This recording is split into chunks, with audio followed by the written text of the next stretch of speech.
عن أبي هريرة رضي الله عنه قال قام رسول الله صلى الله عليه وسلم حين أنزل الله عليه وأنذر عشيرتك الأقربين فقال يا معشر قريش أو كلمة نحوها اشتروا أنفسكم لا أغني عنكم من الله شيئا يا عباس بن عبد المطلب لا أغني عنك من الله شيئا يا صفية عمة رسول الله صلى الله عليه وسلم لا أغني عنك من الله شيئا ويا فاطمة بنت محمد سليني من مالي ما شئت لا أغني عنك من الله شيئا. یہ روایت بھی صحیح بخاری مسلم کی ہے اور اس کے راوی اس امت کے محدث ابو ہریرہ رضی اللہ عنہ ہیں. چوٹی کے محدث اور فقیہ تھے. یہ خیبر والے سال مسلمان ہوئے تھے, یمن سے آئے تھے اور بنو دوس ان کا قبیلہ ہے. اس وقت نبی علیہ السلام خیبر میں تھے تو آپ خیبر میں شریک ہوئے, یعنی غزوے میں شریک نہیں ہو سکے, لیکن پیغمبر علیہ السلام نے آپ کو اور ساتھ آنے والوں کو جنگ خیبر کے مال غنیمت میں شامل فرمایا تھا. اور نبی علیہ السلام کے ساتھ چپکے رہے. یہ پوری جو آپ کی زندگی باقی تھی, جو 4 یا 5 سال تھے, ساتھ رہے. یہ اپنے علاقے سے آ گئے اور پھر دوبارہ اپنے علاقے کی طرف جھانک کر نہیں دیکھا. اتنا ان کو شوق تھا نبی علیہ السلام کی صحبت کا اور آپ سے طلب علم اور حدیث سے سننے کا. ایک بار پیغمبر علیہ السلام فرمایا اپنی چادر بچھاؤ, بچھا دی. آپ نے کچھ دعا کی, اس پر پھونک ماری, فرمایا کہ اس کو اپنے سینے سے لگا لو. سینے سے لگا لیا. فرماتا ہے کہ اس کے بعد میں کبھی کوئی علم کی بات نہیں بھولا. 5575 حدیثوں کے یہ راوی جو ہم تک ان کی حدیثیں پہنچی. اور یہ وہ صحابی ہیں جن کے ساتھ تعلق ایمان کی دلیل ہے. ہمارے ایمانوں کا امتحان ہے اس صحابی کے تعلق سے. ایک بار ابو ہریرہ آئے, رسول اللہ صلی اللہ علیہ وسلم نے فرمایا اللہم احب عبدک ھذا وامہ واحببہما الی عبادک المؤمنین. یا اللہ اپنے اس بندے سے محبت فرما.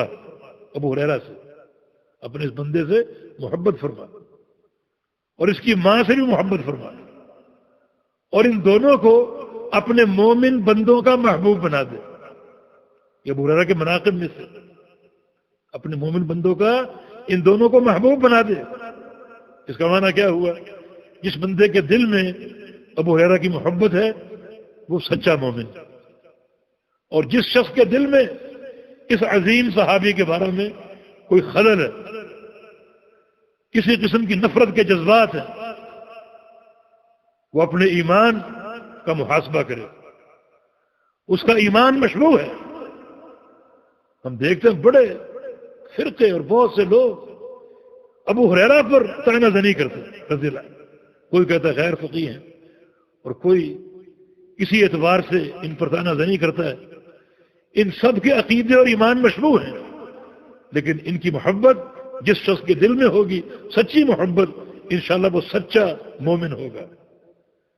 یہ ابو ہریرہ رضی اللہ تعالی عنہ فرماتے ہیں کہ قام رسول اللہ صلی اللہ علیہ وسلم حين انزل علیہ, جب رسول اللہ صلی اللہ علیہ وسلم پر اللہ تعالیٰ کی یہ وحی نازل ہوئی, وانذر عشیرتک الاقربین, کہ آپ اپنے قوم کو, قبیلے کو, خاندان کو ڈرائیے جو آپ کے قریبی ہیں, ان سب کو ڈرائیے.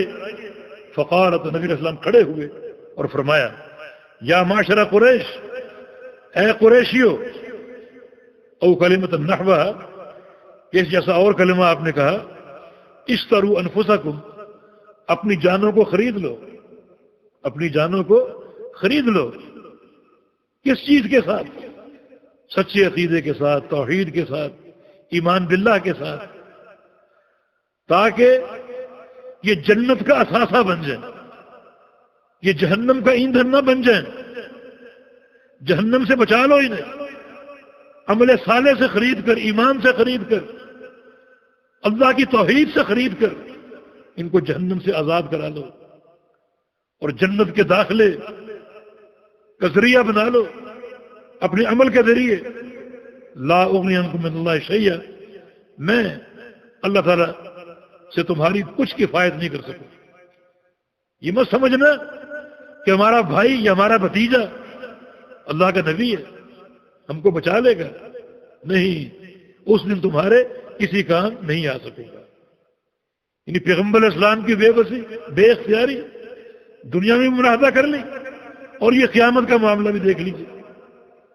پھر آپ نے فرمایا کہ یا عباس ابن عبد المطلب، اے عباس اللہ کے پیغمبر کے چچا، لا اغنی عنک من اللہ شیئا، میں آپ کی بھی اللہ کے ہاں کچھ کفایت نہ کر سکوں، کچھ کام نہ آ سکوں. یا صفیہ عمت رسول اللہ صلی اللہ علیہ وسلم، لا اغنی عنک من اللہ شیئا، آپ کی پھوپھی، ایک ہی پھوپھی صفیہ رضی اللہ عنہا. فرمایا کہ آپ بھی سن لیجئے، عمل کیجئے، اپنے آپ کو عمل صالح سچے عقیدے سے جہنم سے بچائیے، نکالیے، خریدیے اسے اور جنت کی وراثت کے قابل بنائیے. میں قیامت کے دن آپ کے کسی کام نہیں آ سکوں گا. اور آخر میں کیا فرمایا؟ یا فاطمہ بنت محمد، اے فاطمہ، اے محمد کی بیٹی صلی اللہ علیہ وسلم، سلینی من مالی ما شئت، میرے مال میں سے جو چاہو مجھ سے مانگ لو، جو موجود ہے میں تمہیں دوں گا، لیکن لا اغنی عنک من اللہ شیئا، میں قیامت کی دن اللہ کے ہاں، اللہ کے دربار میں تمہاری کوئی کفایت نہیں کر سکوں گا، کوئی کفایت نہیں کر سکوں. اور پیغمبر علیہ السلام کے خطاب عام تھے. آپ نے تمام صحابہ سے کہا، تمام صحابہ سے فرمایا کہ لا یأتین احد منکم یوم القیامہ وعلی رقبته بعیر له رغاء ویقول یا محمد اغثنی واقول قد بلغت. ایسا نہ ہو تم قیامت کے دن آؤ، تمہارا برا حال ہو، مجھے تلاش کرتے پھرو اور تلاش کر کے کہو اغثنی، ہماری مدد کیجیے، ہمیں بچا لیجیے. اس وقت میرا کیا جواب ہوگا؟ سن لو، واقول، اس دن میں کہوں گا قد بلغت، میں نے دین پہنچا دیا تھا، ہر بات وعدے کر دی تھی، ہر خیر و شر سے آگاہ کر دیا تھا، تم نے عمل کیوں نہ کیا؟ تو پیارے پیغمبر محمد رسول اللہ صلی اللہ علیہ وسلم قیامت کے دن اپنی بیٹی سے فرمایا کسی کام نہ آ سکے، بلکہ دنیا میں بھی اتنی بے بسی. ایک بار فاطمہ رضی اللہ عنہا نبی علیہ السلام کی خدمت میں حاضر ہوتی ہیں، آپ گھر میں نہیں تھے. سیدہ عائشہ صدیقہ کے پاس بیٹھ گئی اور اپنے ہاتھوں کے گٹھے دکھائے کہ دیکھیں پانی دور سے لاتی ہوں تو کیسے یہ گٹھے پڑ چکے ہیں. پھر کمر کا نشان دکھایا کہ مشکیزہ اٹھا اٹھا کر یہ کمر پر نشان پڑ گئے. مجھے ایک خادم کی ضرورت، مجھے ایک خادم کی ضرورت. تو نبی علیہ السلام آئے تو میری سفارش کیجیے، اللہ کے پیارے پیغمبر مجھے ایک خادم دے دیں، میری مشکل حل ہو جائے، آسانی ہو جائے. نبی علیہ السلام آگے. سیدہ عائشہ صدیقہ نے فاطمہ کی آمد کا ذکر کیا اور یہ حالت زار بیان کر دیا. اللہ کے پیارے پیغمبر اپنی بیٹی کی تکلیف سے کتنا تڑپے ہوں گے، کتنے مضطرب ہوں گے کہ بیٹی کو اتنی تکلیف ہے. لیکن ایک معاملہ اور بھی ہے، یا ایھا الذین آمنوا قوا انفسکم واہلیکم نارا، اپنے آپ کو بچا لو اور اپنے اہل کو بچا لو جہنم کی آگ سے. اللہ کے پیارے پیغمبر نے اپنی بیٹی کا رخ آخر کی طرف موڑ دیا. خادم نہیں تھا، فوراً اپنی بیٹی کے گھر آ گئے اور کہا کہ بیٹی تم نے خادم کا سوال کیا، تمہیں اس سے بہتر چیز نہیں. دن بھر کام کرتی اور رات کو بستر پر جاؤ تو 33 بار سبحان اللہ کہہ لینا، 33 بار الحمدللہ کہہ لینا اور 33 بار اللہ اکبر. دن بھر کی ساری تھکاوٹ اللہ تعالیٰ اس ذکر کی برکت سے دور کر دے گا. قوا انفسکم واہلیکم نارا، ایک ایسا نسخہ دیا جو قیامت کے دن کارگر ہوگا. اس کا نفع دنیا میں بھی ہے اور قیامت کے دن بھی. یہ ذکر سبحان اللہ، تسبیحات، تحمیدات اور یہ تکبیرات بڑا نافع ذکر ہے، بڑا نافع ذکر. جب پیارے پیغمبر معراج پر گئے، ابراہیم علیہ السلام سے ملاقات ہوئی. ابراہیم علیہ السلام نے کہا اقرئ امتک منی السلام، اے محمد صلی اللہ علیہ وسلم جب زمین پر واپس جاؤ اپنی امت کو میرا سلام کہہ دینا. اور میرا پیغام دے دینا کہ ان الجنت طیبۃ التربہ عذبۃ الماء، کہ جنت کی مٹی بہت عمدہ ہے اور پانی بہت میٹھا ہے. وَإِنَّهَا قِيعَانٌ، اور جنت ایک چٹیل میدان ہے. پودے تم نے لگانے، اپنے باغات تم نے تیار کرنے. وَإِنَّ غِرَاسَهَا، جنت کے پودے کیا ہیں؟ سبحان اللہ والحمد للہ ولا الہ الا اللہ واللہ اکبر. ایک بار سبحان اللہ کہو گے جنت میں ایک پودا لگ جائے گا. ایک دفعہ الحمدللہ کہو گے دوسرا پودا، اللہ اکبر تیسرا پودا، لا الہ الا اللہ چوتھا پودا. ذکر کرتے جاؤ اپنے باغات کو پھیلاتے جاؤ. یہ شریعت کی سماحت. تو پیارے پیغمبر محمد رسول صلی اللہ علیہ وسلم غلام تھا بھی نہیں اور اپنی بیٹی کی تربیت کر دی. ان کو ایک ایسی چیز عطا فرما دی جو دنیا میں بھی نافع ہے اور قیامت کے دن بھی نافع ہوگی. تو دیکھیں ان شاہد یہ ہے کہ جن کو اللہ کے ساتھ پکارا جاتا ہے کتنے وہ بے بس بے اختیار ہے. ان میں سب سے اعلیٰ محمد رسول اللہ صلی اللہ علیہ وسلم. اور آپ کی بے بسی دیکھ لو، دنیا میں بھی دیکھ لو اور آخرت کے تعلق سے بھی دیکھ لو. لہذا ہمیں آج اپنے آپ کو خریدنا ہے، جہنم سے نکالنا ہے. عقیدہ توحید کے عوض اور ایمان اور عمل صالح کے ساتھ تیاری اور محنت کرنی ہے. یہی چیزیں دنیا میں بھی کام آئیں گی اور قیامت کے دن. جی. قال المؤلف رحمه الله تعالى قول الله تعالى حتى إذا فزع عن قلوبهم قالوا ماذا قال ربكم قالوا الحق وهو العلي الكبير. جی یہ تیسرا باب ہے جو آج ہم پڑھ رہے ہیں اور یہ توحید کی دوسری برہان ہے. توحید کی دوسری برہان ہے. یہاں ذکر ہے ملائکہ کا، ملائکہ کے خوف کا. ملائکہ کے دل میں کیا ہیبت، کتنا ان میں عجز، کتنا ان میں انکساری، کتنا ان میں خوف. حالانکہ ملائکہ مخلوقات میں سب سے قوی الجثہ اور سب سے قوی مخلوق ہے، عظیم مخلوق ہے اور کثیر تعداد کی مخلوق ہے. رسول اللہ صلی اللہ علیہ وسلم کی ایک حدیث ہے اطت السماء وحق لها ان تئط. ساتوں آسمان حالانکہ بڑے شدید ہیں مگر ان میں چرچراہٹ ہے. آسمانوں میں چرچراہٹ ہے. جیسے اب چارپائی پر بیٹھے تو آپ کے بوجھ سے چارپائی سے ایک آواز آتی ہے چرچراہٹ کی، یہ آپ کے وزن اور بوجھ کی آواز ہے. ساتوں آسمانوں میں چرچراہٹ مسلسل گونجتی ہے، آواز سنائی دیتی ہے. یہ فرشتوں کا وزن اور فرشتوں کا بوجھ ہے. فرمایا کہ ما فی السماوات السبع موضع اربعۃ اصابع الا وملک قائم وملک راکع وملک ساجد واضعا جبهته للہ. ساتوں آسمانوں میں ایک 4 انگلی کے برابر خالی جگہ نہیں ہے. کہیں فرشتہ کھڑا ہے اور کہیں رکوع میں ہے اور کہیں سجدے میں. ساتوں آسمانوں 4 انگلی کے برابر خالی جگہ نہیں ہے.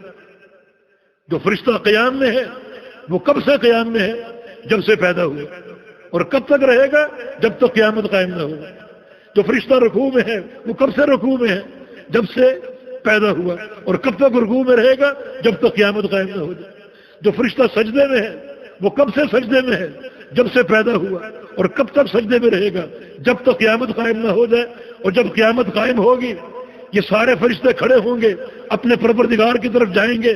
ان کی زبانوں پر ایک ہی جملہ ہوگا کہ ما عبدناک حق العبادہ، کہ یا اللہ ہم تیری عبادت کا حق ادا نہیں کر سکے. فرشتوں کو بھی لوگ پکارتے. ان کی اپنی تم ہیبت دیکھو، اپنا ان کا خوف دیکھو. اتنی کثیر تعداد اور یہ اللہ سے خوف کا عالم کہ یا اللہ ہم تیری عبادت کا حق ادا نہیں کر سکے. حالانکہ صدیوں کی عبادت، اللہ تعالیٰ کا ڈر، اللہ تعالیٰ کا خوف کس طرح ان کے دلوں میں پیوست ہے. یہ قرآن کی آیت دیکھیے کہ حتی اذا فزع عن قلوبهم قالوا ماذا قال ربكم قالوا الحق وهو العلی الکبیر. جب ان کے دلوں سے خوف زائل ہوتا ہے، فرشتوں کے دلوں سے خوف زائل ہوتا ہے تو فرشتے اٹھتے ہیں اور پوچھتے ہیں ماذا قال ربكم، رب نے کیا فرمایا؟ قالوا الحق، تو فرشتے جواب دیتے ہیں حق فرمایا، حق فرمایا. وهو العلی الکبیر، اور وہ ذات علی ہے انتہائی بلند سب سے اونچی اور کبیر ہے، بڑی ہے۔ فرشتوں کے دلوں سے خوف کے زائل ہونے کا کیا معنی ہے؟ فرشتوں کے دلوں سے خوف کے زائل ہونے کا کیا معنی ہے؟ دراصل آگے حدیث پڑھیں گے آپ، اللہ تعالی جبریل امین کو اپنا کوئی فرمان دینے کا فیصلہ فرماتا ہے تو فرشتوں کو آگاہی ہوتی ہے کہ اللہ رب العزت فیصلہ کرنے والا ہے، پتہ نہیں وہ کیا فیصلہ ہے۔ فرشتے اس تصور ہی سے بے ہوش ہو کر گر جاتے ہیں، آسمانوں کے فرشتے بے ہوش ہو کر گر جاتے ہیں۔ اتنے فرشتے، اتنی تعداد، یعنی ساتوں آسمانوں میں ایک 4 انگلی کے برابر جگہ خالی نہیں۔ اور نبی علیہ السلام کی حدیث ہے 7ویں آسمان میں فرشتوں کی مسجد بیت المعمور ہے، بیت المعمور، اس میں ہر روز 70,000 فرشتے نماز پڑھتے ہیں ہر روز، اور جس فرشتے نے ایک بار پڑھ لی اس کی دوبارہ قیامت تک باری نہیں آئے گی، اتنی تعداد۔ اور خوف کا عالم دیکھو، صرف یہ سن کر کہ اللہ تعالیٰ کوئی فیصلہ صادر کرنے لگے فرشتے بے ہوش ہو کر گئے۔ اور حتی اذا فزع عن قلوبہم، جب آہستہ آہستہ ان کے دلوں سے خوف زائل ہوتا ہے، چنانچہ حدیث پڑھ لیجئے تاکہ پوری تفصیل سامنے آ جائے۔ جی صحيح عن أبي هريرة رضي الله عنه عن النبي صلى الله عليه وسلم قال: إذا قضى الله الأمر في السماء ضربت الملائكة بأجنحتها خضعانا لقوله كأنه سلسلة على صفوان ينفذهم ذلك، حتى إذا فزع عن قلوبهم قالوا ماذا قال ربكم؟ قالوا الحق وهو العلي الكبير، فيسمعها مسترق السمع، ومسترق السمع هكذا بعضه فوق بعض.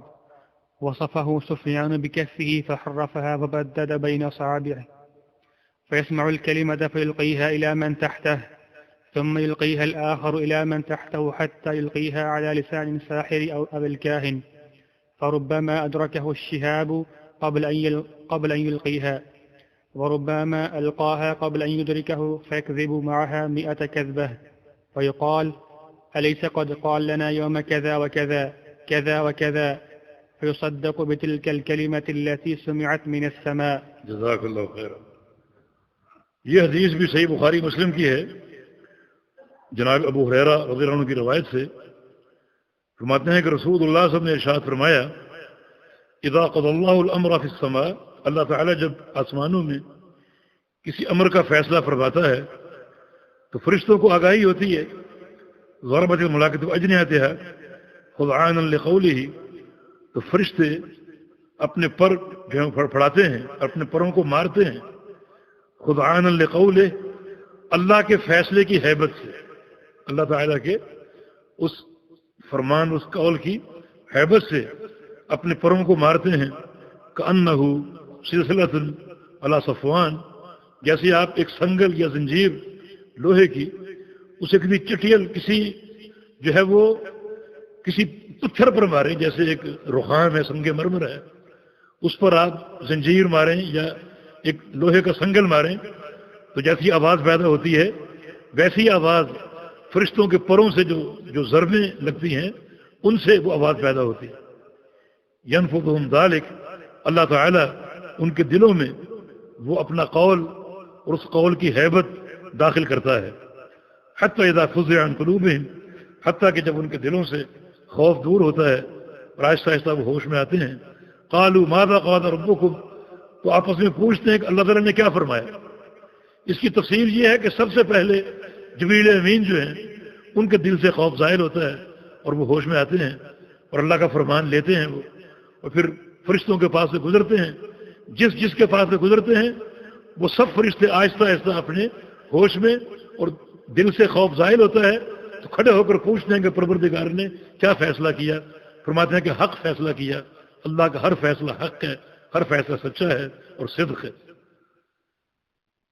پھر اس فیصلے سے آگاہ کرتے کہ اللہ نے یہ فیصلہ فرمایا۔ یسمعہ مسترق السمع، فرمایا کہ اس فیصلے کو جب فرشتے بتاتے ہیں تو کبھی کبھی وہ جن سن لیتے ہیں جو چوری چھپی اوپر بیٹھے ہوتے ہیں آسمانوں کے فیصلے سننے کے لیے۔ یہ جن ان کے انسانوں سے دنیا میں تعلق ہوتے ہیں اور یہ ان کی ملی بھگت سے دنیا گمراہ ہوتی ہے۔ تو بعض اوقات یہ جن اوپر جاتے ہیں، جا کر اوپر فیصلے اچکنے کی کوشش کرتے ہیں۔ بس ایک فیصلہ صادر ہوا، فرشتوں کو آگاہی ہوئی، فرشتے اس فیصلے سے ایک دوسرے کو آگاہ کر رہے ہیں، تو وہ آواز ان جنوں کے کانوں میں پڑ گئی، اس فیصلے کا علم ہو گیا۔ اب وہ جن جلدی سے نیچے آ رہا ہے اس فیصلے کو اپنے ان کاہنوں، نجومیوں اور ساحروں کو سنانے کے لیے، یہ فیصلہ آسمان سے صادر ہوا ہے، ہم سن کر آئے۔ لہذا اس فیصلے کی تم تشہیر کر سکتے ہو۔ کبھی کبھی یہ موقع بنتا ہے، اکثر تو شہاب ثاقب ایسے جنوں کو پکڑ لیتا ہے اور جلا کر راکھ کر دیتا ہے، لیکن کبھی کبھی یہ جن سب کر لے جاتے ہیں اور شہاب ثاقب کی زد میں نہیں آتے۔ کیوں؟ چھوٹ کیوں جاتے ہیں؟ ان کا چھوٹ جانا در حقیقت اللہ تعالیٰ کی ایک آزمائش ہے کہ بعض باتیں وہ لے کر آتے ہیں، اور اللہ تعالیٰ لوگوں کے ایمان کو اور لوگوں کے عقیدے کو آزمانا چاہتا ہے۔ اور بھائیو، اللہ تعالیٰ کی ذات کے ساتھ اور اس کی شریعت کے ساتھ تعلق رکھو۔ بعض اوقات ظاہر میں ایک چیز دکھائی دیتی ہے، وہ غلط ہوتی ہے، وہ دھوکہ ہوتا ہے اور وہ فریب ہوتا ہے۔ مثلا ایک شخص دکان سے جائے بیٹھا، آپ اس کے پاس گئے اپنی کوئی تکلیف لے کر، اور وہ آپ کے گھر کی خبریں آپ کو بتا رہا، حالانکہ آپ کو وہ جانتا ہی نہیں، نہ آپ اس کو جانتے۔ رات آپ نے یہ کھایا، رات آپ کی بیوی سے لڑائی ہوئی، رات فلاں مہمان آیا، اور کل آپ نے یہ کمایا، غیب کی خبر۔ اب وہ سمجھتا ہے بڑا پہنچا ہوا ہے، اور وہ اس کا دیوانہ ہو جاتا ہے، اس کا مرید ہو جاتا ہے۔ اور خاص طور پہ عورتیں کچے عقیدے کی بڑی جلدی وہ راہ راست سے بھٹک جاتی ہیں، یہ تو غیب کی خبریں بتا رہے۔ قرآن نے کیا کہا ہے؟ قُلْ لَا يَعْلَمُ مَنْ فِي السَّمَاوَاتِ وَالْأَرْضِ الْغَيْبَ إِلَّا اللَّهُ۔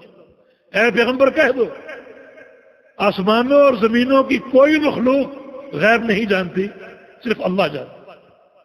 تو آپ قرآن کو مانیں، اسے کیوں مان رہے؟ امر واقع کیا ہوتا ہے؟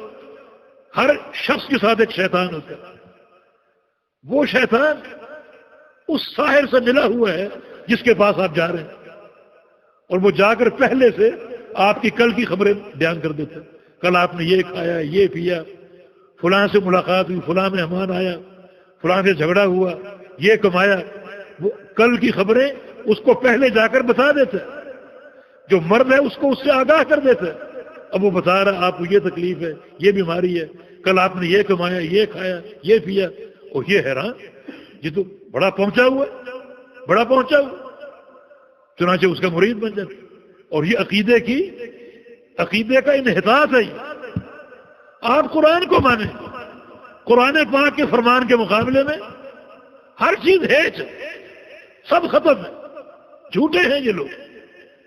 یہ انسانوں اور جنوں کی ملی بھگت بعض اوقات لوگوں کو گمراہ کرتی ہے، چنانچہ اللہ تعالیٰ بعض اوقات ان جنوں کو چھوڑ دیتے ہیں، ایک خبر لے کر وہ زمین پر پہنچ جاتے ہیں، اپنے ساحروں کو بتاتے ہیں، اور ساحر اس خبر کی تحقیر کر دیتے ہیں، اور وہ خبر سچی ہوتی، اللہ کا فیصلہ۔